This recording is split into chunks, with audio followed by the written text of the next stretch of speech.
অসমৰ ৬ জনগোষ্ঠীক জনজাতিকৰণৰ যিটো ইস্যু ইতিমধ্যে সেই ইস্যুত অসম চৰকাৰে এটা মন্ত্ৰীগোট গঠন কৰিছিল।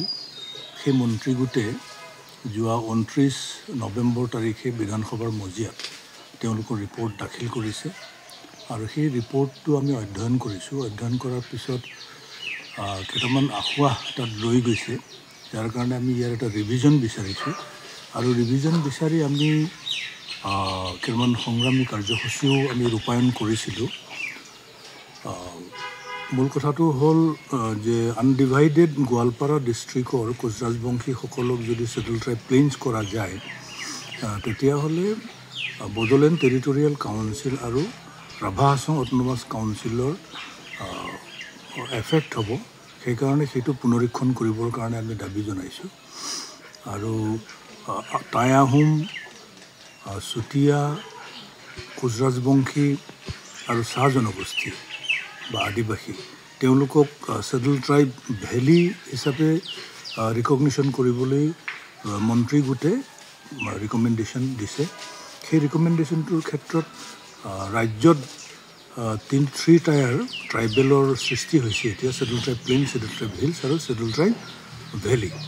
তো অসমৰ ক্ষেত্ৰত বা অসম ৰাজ্যৰ ক্ষেত্ৰত ৰিজাৰ্ভেশ্যন পলিচিৰ ডিষ্ট্ৰিবিউশ্যনটো হ'ব, কিন্তু অল ইণ্ডিয়া লেভেলত বৰ্তমানৰ অসমৰ স্বীকৃত জনজাতিসকল এফেক্টেড হ'ব। সেইকাৰণে আমাৰ এই ৰিজনমেণ্টটো আছে।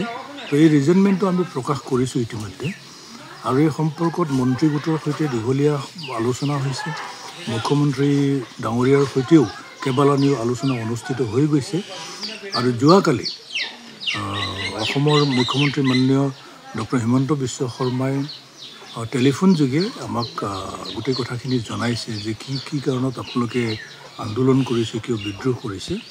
তেতিয়া মই গোটেই কথাখিনি ক'লোঁ আৰু মই তেখেতক এটা আহ্বান জনালোঁ যে মুখ্যমন্ত্ৰী পৰ্যায়ত চিফ ছেক্ৰেটাৰীৰ উপস্থিতিত আৰু